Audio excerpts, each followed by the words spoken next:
This is day 15 of the Trump Republican shutdown. I think the American people are wondering when the Senate Democrats are going to end their temper tantrum. We could just play those clips over and over again. It is day 15 of the government shutdown with still no end in sight. The Senate failed for a 9th time today to advance the Republicans' stopgap funding bill. Thanks so much for joining us, everyone. I'm Phil Lipoff. I'm Kim Christensen. The shutdown is having its impact on food pantries across the state. With less people getting paychecks, more people are looking for support. As 9 News reporter Jaleesa Irizarry explains, it's not just the increase in clients concerning some of these organizations.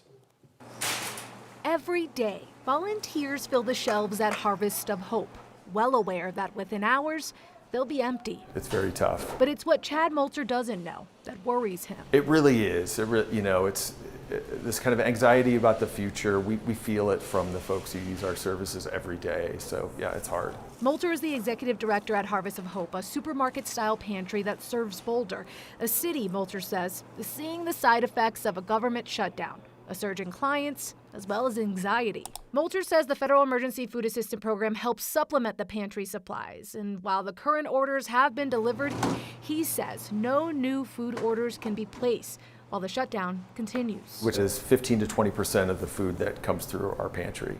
An hour south on Buckley Space Force Base, pictures put their need into focus. While military members were paid today, other government workers were not. And so there are still trickle-down effects. Madison Turku is a furloughed employee and a board member of the Buckley Spouses Alliance, or BSA, a pantry on base that is not affiliated with the Department of Defense. Exactly, yeah.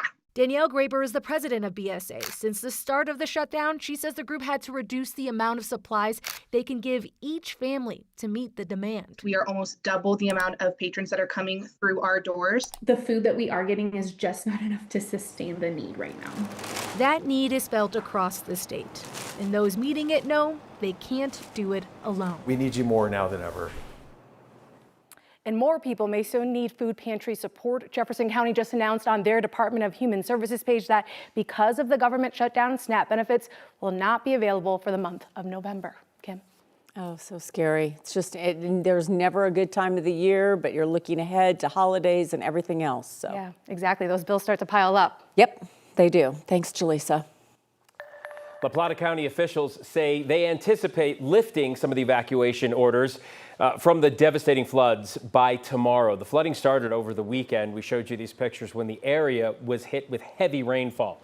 More than 390 homes were evacuated. Those evacuation orders are still in effect tonight. Emergency management officials hope to lift those orders and let residents back into that flood zone by tomorrow. Let's take a live look outside right now over the city of Denver. While the Front Range was met with warm weather today, a sharp drop in temps is expected. Kathy? Windy and warm today, Kim, as you mentioned, all ahead of a storm system that will bring a little bit of mountain snow and some rain to Denver tonight. I know it's hard to believe when you see these numbers, highs above average in the 70s and 80s, but gusty southerly winds are ushering in a cooler air mass. How cool? We have a freeze watch that will go out Thursday night into Friday morning for western Colorado and a frost advisory for areas just north, south, and east of Denver for temperatures to 32 degrees on Friday morning.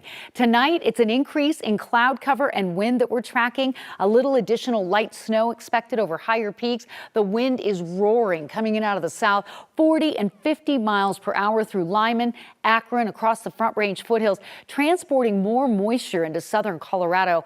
Right now, only isolated showers tracking east of Denver, but we do expect some showers here in the city later this evening.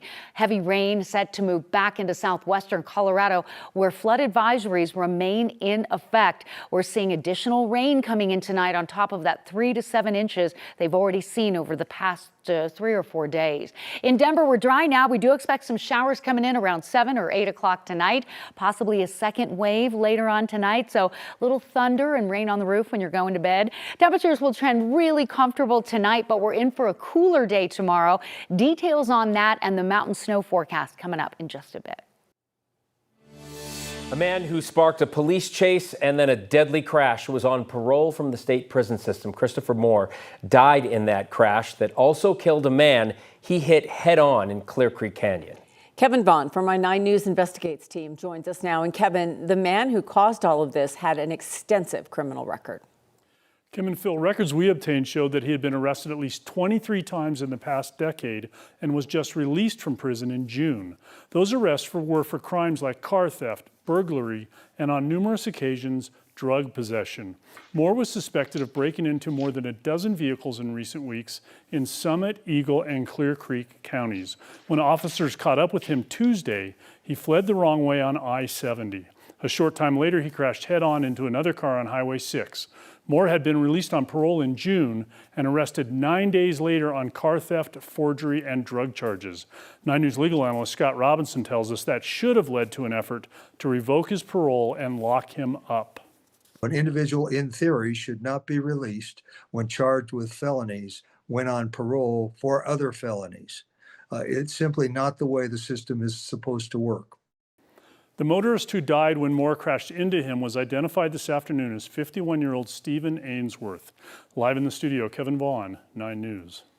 Kevin, there was so much that could have been done differently here, and obviously the police are out there trying to keep everybody safe. They even got injured in this chase and crash last night. But are there questions to be asked here about should they have been chasing this man? Phil, those questions always arise, and we expect to learn a lot more tomorrow morning when the Clear Creek County Sheriff is scheduled to meet with reporters. We will be there, and we'll bring what he has to say tomorrow. All right, Kevin, thank you. Officials believe they have found the suspect from this morning's crash between a semi-truck and a Weld County deputy. The Weld County Sheriff's Office says Flor Diaz-Recio was the driver of that semi when it hit the deputy's parked car on I-25. He has been cited for careless, causing injury, and failure to yield the right-of-way to a stationary vehicle. State health officials have confirmed 4 more measles cases, all from Mesa County. Colorado's Department of Public Health and Environment said the patients were between 5 and 17 years old and were not vaccinated. They found 3 of the cases came from an exposure out of state, and the 4th caught it from those 3. These were the first cases this year in Mesa County. The outbreak happened again back in August, and the health department says there is no current risk to the public. Colorado's hands-free driving law has been in effect for nearly a year now, and hundreds of people have found out about it the hard way. Through the first 9 months of the year, Colorado State Patrol says it's issued 701 citations for using a phone while driving. Last year at this time, when they were only citing specifically for texting while driving, they issued 243 citations. But while citations are up, Sam Cole with CDOT says overall distracted driving numbers are down. It's according to their driver behavior survey. People knowing about this law has a direct correlation with people putting down their phones when driving, and also a direct correlation with crashes decreasing when it comes to cell phone use. So we know that laws like this work in other states. We know that it saves lives. We just need people to adhere to the law if we're ever going to accomplish that here in Colorado. According to CSP, Jefferson and El Paso counties had the highest number of citations. There were 99 and 90 issued in those respective counties. Lakewood is putting an end to their outdoor warning sirens by the end of the year. The city will fully transition to an emergency notification system called Lookout Alert. Lakewood police say the new system not only gives real-time updates, but it also notifies each person in Lakewood directly. They're calling it an improvement compared to the warning sirens, which only reached a limited area. Here's the catch. You do need to sign up for Lookout Alert, so you can do that online or download the Smart 911